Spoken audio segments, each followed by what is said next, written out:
امیر جماعت اسلامی گلبرگ فاروق نعمت اللہ اور chairman Gulberg town نصرت اللہ نے UC5 بلاک 8 میں مور پارک کا افتتاح کر دیا۔ اس موقع پر ان کے ہمراہ وائس چیئرمین محمد الیاس، ڈائریکٹر باغات ندیم حنیف، UC5 کے چیئرمین عارف منیر، وائس چیئرمین سابقہ UC چیئرمین ایکسن محمد یاور، کونسلر علاقے کے معززین، خواتین اور بچوں کی ایک کثیر تعداد موجود تھی۔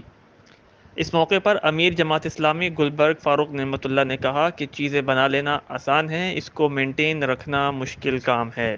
اس پارک کو آباد رکھنا یہاں کی عوام کا کام ہے۔ میری اہلیان عزیز آباد سے گزارش ہے کہ یہاں روزانہ آئیں۔ پارک کی حفاظت آپ کی ذمہ داری ہے اور مینٹیننس محکمہ باغات کی ذمہ داری ہے۔ اس کی حفاظت جب ہی ہوگی جب آپ لوگ کی موجودگی زیادہ سے زیادہ ہوگی۔ اس موقع پر چیئرمین گلبرگ ٹاؤن نصرت اللہ نے کہا کہ اس ماہ ہم نے 4 پارکوں کا افتتاح کر چکے ہیں۔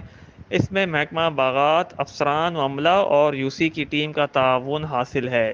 ہم 11 ماہ کے قلیل عرصے میں گلبرگ ٹاؤن میں 16 پارکوں کی تزئین و آرائش و تیار کر چکے ہیں، جس کا افتتاح عنقریب ہوگا، اور گلبرگ ٹاؤن میں 75% اسٹریٹ لائٹ بھی روشن کر دی گئی ہیں۔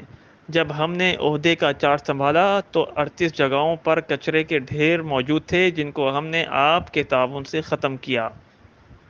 اب صرف 9 کچرا کنڈیوں پر کچرا آتا ہے اور روزانہ کی بنیاد پر اٹھایا جاتا ہے۔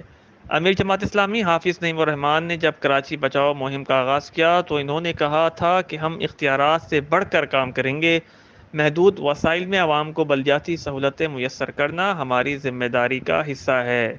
اس موقع پر UC چیئرمین عارف منیر نے تمام لوگوں کا شکریہ ادا کیا اور بالخصوص محکمہ باغات کے افسران اور عملے کی تعریف کی، جنہوں نے اس پارک کو آباد کیا۔ افتتاح کے بعد بچوں کے لیے میجک شو، جمپنگ کیسل، کارٹون کریکٹر اور بچوں کے لیے پنجرے میں شیر دیکھنے کا بھی انتظام کیا گیا تھا۔